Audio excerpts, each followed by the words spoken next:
आदाब, मैं हूं मुमताज आलम रिजवी और इस वक्त मेरे साथ जुड़ेंगे अभी ग्रुप कैप्टन उत्तम कुमार देवनाथ जी, जो कि वॉर एक्सपर्ट हैं, मिलिट्री एक्सपर्ट हैं और मिडिल ईस्ट एक्सपर्ट हैं और जियो पॉलिटिक्स पे गहरी नजर रखते हैं। एक रिसर्चर के तौर पे हमारे साथ जुड़ेंगे और खास बात ये इस वक्त की जो अपडेट आ रही है वो बड़ी, अब इमाम खुमैनी के जो पोते हैं वो सामने आए हैं।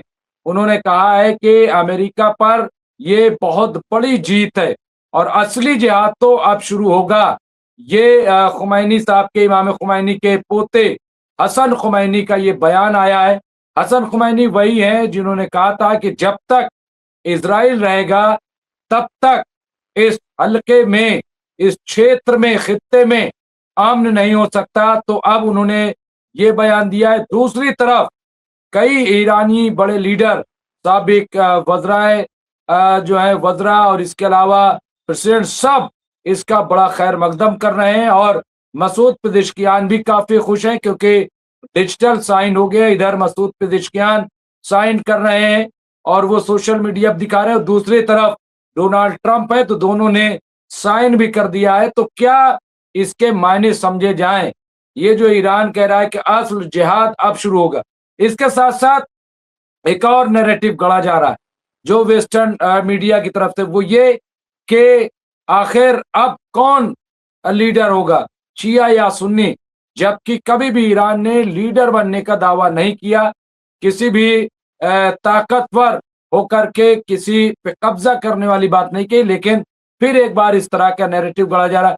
इन्हीं तमाम चीजों पे बात करेंगे। हमारे साथ जुड़ रहे हैं ग्रुप कैप्टन उत्तम कुमार देवनाथ जी।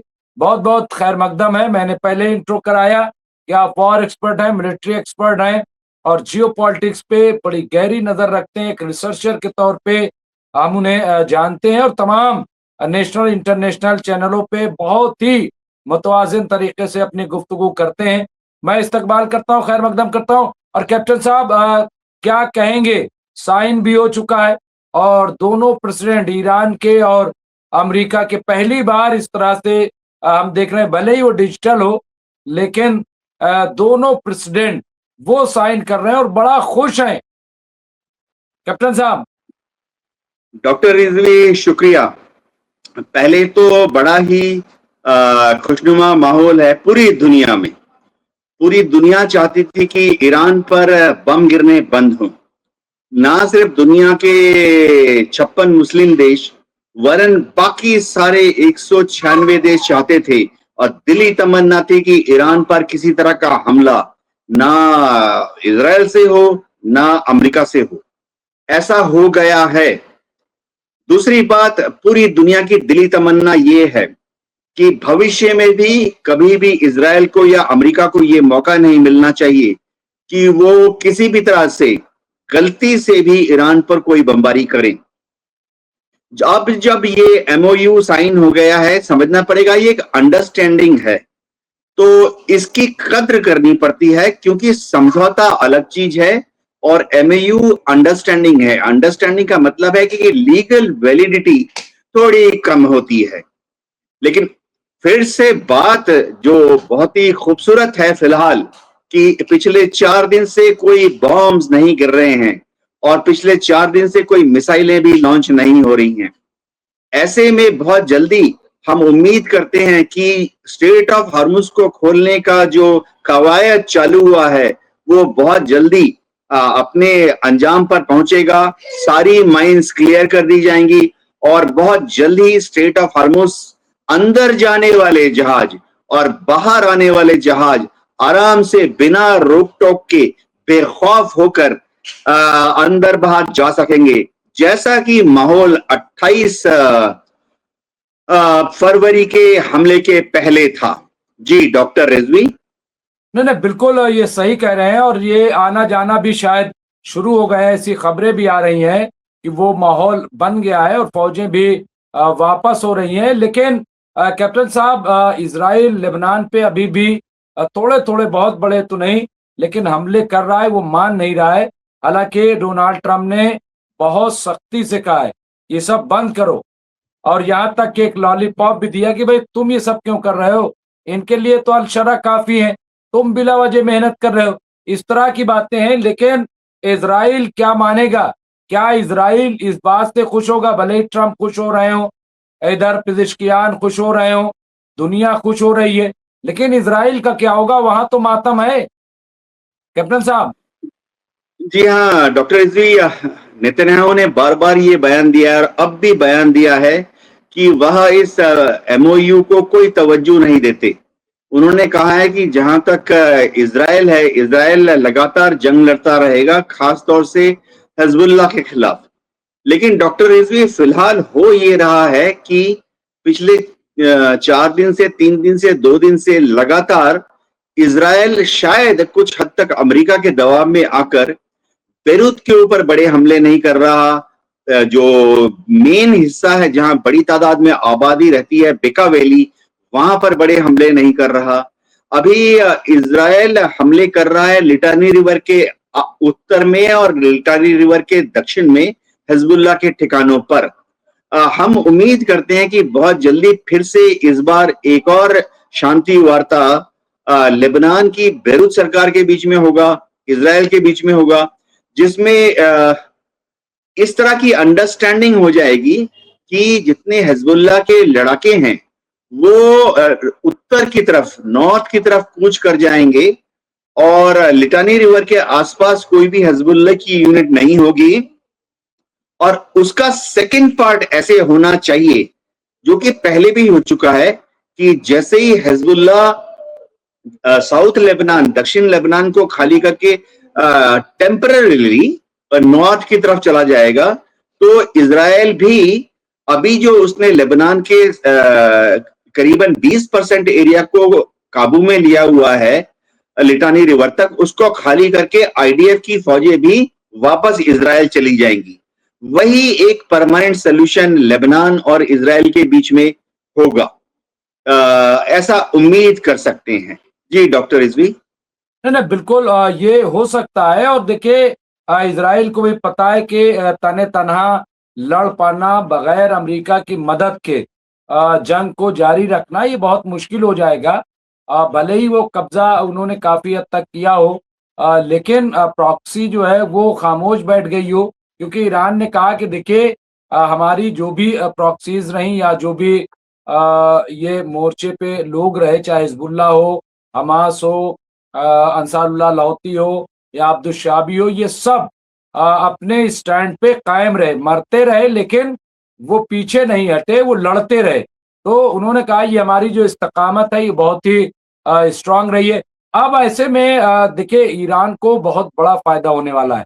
शायद सोच से भी किसी ने कहा कि भाई आप सोचिए, 300 अरब डॉलर, ये बहुत होता है। हो सकता है किसी मुल्क का इतना बजट हो खाली। तो ये बहुत बड़ी रकम ईरान को। फिर स्टेट ऑफ होर्मुज पे यदि कालिबाफ ने कहा कि नहीं, हम तो उस पे कंट्रोल रहेगा, पहले जैसा नहीं रहेगा, उस पे हमारा कुछ ना कुछ यानी निगरानी हमारी रहेगी, जैसा कि तय हुआ है।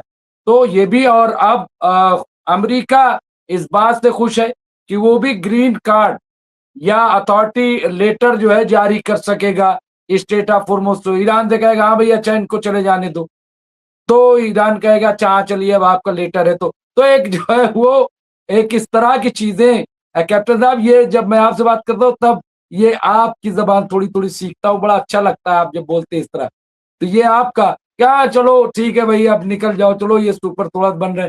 तो इस तरह की चीजें जो है वो देखने को मिले। लेकिन ये जो कहा है इमाम खुमैनी के पोते ने, हसन खुमैनी ने, कि असली जिहाद अब शुरू होगा, इसके क्या मानी है, इसका क्या मतलब है? क्या ये कहने का मतलब है कि फिलिस्तीन को आजाद कराने की मुहिम अब होगी? क्योंकि ईरान का असल जो था वो ये था कि फिलिस्तीन फिलिस्तीनियों को मिले। डॉक्टर रिजवी, इसमें कोई शक नहीं है कि भले ही बम गिराने वाली लड़ाई बंद हो गई हो, लेकिन जो पॉलिटिकल डिप्लोमेटिक कूटनीतिक मुहिम है वह जारी रहेगी। देखिए, ये हिजबुल्लाह, हूती, हमास, इनको जो जोश आता था युद्ध लड़ने का, वो तब क्यों आया? क्योंकि इजराइल की फौजें गजा के अंदर और वेस्ट बैंक में भी फिलिस्तीन के अरब लोगों पर जुल्म ढा रही थी। वेस्ट बैंक में जबरदस्ती इलीगल सेटलमेंट बना रही थी, आज भी बना रहे हैं। और वेस्ट बैंक में जो इजराइल के ज्यूज ने इलीगल सेटलमेंट बना ली है, वहां से वो बीच बीच में हथियार के साथ निकलकर वहां के जो अरब लोग हैं, अरब गांवों पर हमला करते हैं। तो ये जो जिहाद की बात आज उठाई है, इसमें होगा क्या? होगा ये कि हमास को आस्ते आस्ते ज्यादा और ज्यादा डिप्लोमेटिक सपोर्ट मिलेगा, ना सिर्फ ईरान से वरन बाकी सारे मुस्लिम देशों से। और तो और डॉक्टर रिजवी, मैं आपको बताता हूं कि जो दुनिया भर की अमन पसंद डेमोक्रेसीज हैं, भारत भी, हम भी हमास को आज तक देखिए हमने बैन नहीं लगाया। यानी हम हमास को, भारत सरकार भी और दुनिया के काफी मुल्क, पीएलओ था यासिर अराफत का, हम उसी का हिस्सा मानते हैं कि हमास को हक है कि वो बतौर पॉलिटिकल पावर गजा के लोगों को एडमिनिस्टर करे, और गजा के लोगों का भविष्य कैसा होगा, हमास बतौर पॉलिटिकल पावर उसको डिसाइड करे।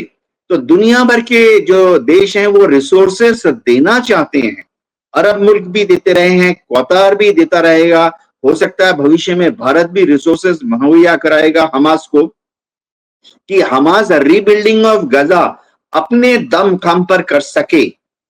दूसरी बात, क्या टू स्टेट नेशन थ्योरी को फिर से रिवाइव करेंगे? इसमें कोई शक नहीं है। इजराइल के अंदर ज्यूज का अलग देश होगा, इजराइल के अंदर अरब लोगों का एक अलग मुल्क होगा, जिसमें वेस्ट बैंक और गजा दोनों शामिल होंगे। ये तो यूनाइटेड नेशन पास कर चुका है। अब इज़्ज़ाक रबी ने साइन किया था 1995 में, और अब वो समय आ गया कि इजराइल के अंदर भी वह ज्यूज जो थोड़े अमन पसंद हैं, जो दुनिया को साथ में लेके चलना चाहते हैं, ऐसे सारे ज्यूज साथ में आ जाएं और वहां पर टू स्टेट बनने में मदद करें। डॉक्टर जी, वहां अक्टूबर के महीने में इलेक्शन हो रहे हैं और कुछ आसार ऐसे मिल रहे हैं कि शायद नेतन्याहू हार जाएं, शायद लिकुद पार्टी हार जाए। ऐसे में जो अपोजिशन पार्टीज का इजराइल में कोalition है, वो नेसेट में आ सकता है बहुमत में, और जाहिर बात है कि वो गजा में हमास को और ज्यादा पॉलिटिकल पावर देंगे। तो जिहाद की बात एकदम सच है। हाँ, हो सकता है कि ये जिहाद हथियारबंद जिहाद नहीं होगा, दिल, दिमाग और पेन से और दुनिया भर के देशों से जो पॉलिटिकल सपोर्ट आएगा, वहां उस सपोर्ट से जिहाद होगा। जी नहीं नहीं, बिल्कुल सही है। और देखिए, चूंकि ईरान जिहाद के मानी उसके नहीं है कि मैदान में उतर के तलवार चलाने, बहुत सारी चीजें हैं, और पॉलिटिकली जो है कि कैसे कार्रवाई की जाए, बिल्कुल सही है। और आपने जो बात कही, इजराइल के अंदर अब बहुत बड़े प्रोटेस्ट हो रहे हैं, और बेंजामिन नेतन्याहू से कहा जा रहा है कि तुमने हमसे झूठ बोला, तुम हार गए हो और तुमने कुछ भी अचीव नहीं किया, ईरान जीत गया है। तो ये अब वहां पे प्रोटेस्ट हो रहा है, लोग झंडे जो है ईरान के उठा रहे हैं कि ईरान जो है, और जब हमले हो रहे थे तो आपको याद होगा कैप्टन साहब के यहूदी जो है वो कह रहे थे ईरान से कि मत अब हमले करो, बहुत हो गया। फिर सवाल ये है कि बड़ी तादाद, यहाँ तो एसआईआर की वजह से वोट नहीं दे पा रहे, वहां तो 8-10 लाख लोग चले गए छोड़ करके। क्या कैप्टन साहब वो वापस आएंगे? क्योंकि डबल नेशनलिटी वहां पे लोगों की है, खुद इजराइल के लोग नहीं है। आप सब जानते हैं कि दूसरी जगहों से आकर के वहां बसे गए या बसाए गए, तो सब 8-10 लाख लोग चले गए, ऐसी रिपोर्ट है। तो क्या वो इलेक्शन में लौट के आएंगे? क्या सिचुएशन होगी आखिरी? डॉक्टर जी, देखिए, जब भी वहां पर इलेक्शन होंगे तो सबसे पहले तो जो अरब हैं उनका हक बनता है कि, क्योंकि वो तो वहां उनके पीढ़ियों से रह रहे हैं, उनके दादा दादी वहीं रहते थे, उनके नाना नानी वहीं रहते थे। तो ऑटोमन अंपायर के दिनों से, अगर हम देखें फर्स्ट वर्ल्ड वॉर के दिनों के पहले से, लैंड एंड रेवेन्यू रिकॉर्ड में उनका घर कहाँ था, उनकी जमीनें कहाँ थी, उनके खेत कहाँ थे, ये सब रेवेन्यू रिकॉर्ड में अवेलेबल है। तो आस्ते आस्ते अभी भी उनको उम्मीद है कि एक दिन ऐसा आएगा कि वो अपने पुश्तैनी जमीन, पुश्तैनी घर तक जा पाएंगे। जहां तक बाहर से आए हुए ज्यूज का सवाल है, इजराइल की सरकार हमेशा से दोहरा रवैया अपनाती रही है। इजराइल की सरकार एक तो हमेशा 1948 के पहले भी करते थे, तब अंग्रेज लोग ज्यादा एनकरेज करते थे कि दुनिया भर से ज्यूज जो हैं रशिया से, इंग्लैंड से, न्यूयॉर्क से निकल कर इजराइल जाए, सेटलमेंट हो जाए। अभी भी इजराइल उसको एनकरेज करता है। अगर डॉक्टर रिजवी हम याद रखें 3 महीने पहले भारत से, मिजोरम से बड़ी तादाद में करीबन 200 कबायलीज जो कि अपने को जूइश ओरिजिन का मानते हैं, वो इजराइल माइग्रेट कर गए। अब होता ये है कि जैसे ये इजराइल पहुंचते हैं तो इजराइल की सरकार इनको ग्रांट दे देती है, घर बनाने के लिए फंडिंग कर देती है, इनको वहां का तुरंत सिटीजनशिप दे देती है। सबसे बड़ी या चालाकी वाली बात ये करते हैं कि ये जो अफ्रीका से, साउथ ईस्ट एशिया से, भारत से जो ज्यूज जाते हैं, खासतौर से जो नॉन वाइट ज्यूज जाते हैं, उनको मेन इजराइल में सेटलमेंट नहीं देते हैं, उनको धकेल देते हैं, सरकारी जमीन दे देते हैं वेस्ट बैंक में। बोल देते हैं फलाने जगह पर जाओ, तुम कितने फैमिलीज हो, मिजोरम से आए हो, 200 लोग हो, कितने परिवार हैं, अच्छा 20 परिवार हैं, चलो वेस्ट बैंक में जाओ, फलाने जगह पे 20 घर बना लो, ये रहा तुम्हारा पैसा, ये रहा तुम्हारा ग्रांट। इजराइल की सरकार ये 200 इमिग्रेंट्स के लिए वेस्ट बैंक में इलीगल सेटलमेंट बनवा देती है। बिजली का कनेक्शन दे देती है फ्री में, पानी का कनेक्शन दे देती है फ्री में, वहां पर एक छोटा सा स्कूल खोल देती है फ्री में, छोटा सा अस्पताल खोल देती है फ्री में। क्यों? दुनिया भर से जो ये ज्यूज को बुलाती है, ये आस्ते आस्ते वेस्ट बैंक में जो अरब एरिया थे उस पर एंक्रोचमेंट कर रहे हैं। और यूनाइटेड नेशन ने इस एनक्रोचमेंट को हमेशा इलीगल बताया है। अभी 2 साल पहले 10वीं बार यूनाइटेड नेशन ने कहा है कि वेस्ट बैंक के फलाना फलाना फलाना पूरा लिस्टेड है, एनक्रोचमेंट करके जो इलीगल सेटलमेंट बनाए हैं उनको इजराइल खाली करे। जी नहीं, बिल्कुल सही है। और आखिरी सवाल मैं शॉर्ट में ही चाहूंगा, लेकिन चूंकि बड़ा सवाल है कि क्या आपको लग रहा है कैप्टन साहब कि ईरान अगर अब जितनी उसको आज़ादी मिलेगी तो इसका असर सीरिया पर पड़ेगा, या जो और नेबर कंट्रीज हैं उस पर किस तरह का असर पड़ेगा? कैसे देख रहे हैं?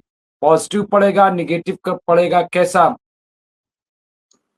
हाँ, सीरिया में तो क्या इफेक्ट पड़ेगा? फिलहाल ईरान इस जंगबंदी के बाद काफी दिनों तक ईरान की डेवलपमेंट में ही अपना पूरा समय व्यतीत करना चाहेगा। ईरान में बड़ी तादाद में नुकसान हुआ है, खासतौर से सिविलियन इंफ्रास्ट्रक्चर बड़ी तादाद में नुकसान हुआ है। तो ईरान अपनी सारी रिसोर्सेज जो हैं अपने रीडेवलपमेंट में लगाना चाहेगा। अल शारा गुलानी का क्या होगा? वो फिलहाल अमेरिका की मदद से, तुर्की की मदद से भी जिंदा रहेगा। उसको मालूम है कि उसकी पकड़ दमस्कस में ही है। थोड़ा बहुत उसने कोशिश की बाकी सीरिया में जाने की, बहुत ज्यादा सक्सेस नहीं मिला। फिलहाल ईरान सीरिया को तंग नहीं करेगा। फिलहाल ईरान कुछ समय के लिए सीरिया के रास्ते से हिजबुल्लाह की तरफ जाने की कोशिश नहीं करेगा। जी नहीं, बिल्कुल तो ये सही है। और ये बहुत अच्छी बात आपने कही कि ईरान की पहली तरजीह ये होगी कि वो खुद को कैसे बहुत स्ट्रांग करे, और जो 50-60 हजार जो इमारतें वहाँ पे नुकसान पहुंचा है तो उनकी असर नौ तामीर हो। हालांकि वहाँ तामीरी काम शुरू है, चल रहा है। तो बहरहाल ये इस वक्त की सूरत हाल थी। बहुत अच्छा तजिया किया ग्रुप कैप्टन उत्तम कुमार देवनाथ जी। इंशाल्लाह फिर हम आपकी खिदमत में हाजिर होंगे और आपसे मौजूदा जो सूरत हाल होगी उस पर तबादले ख्याल करेंगे। बहुत बहुत शुक्रिया। जय हिंद।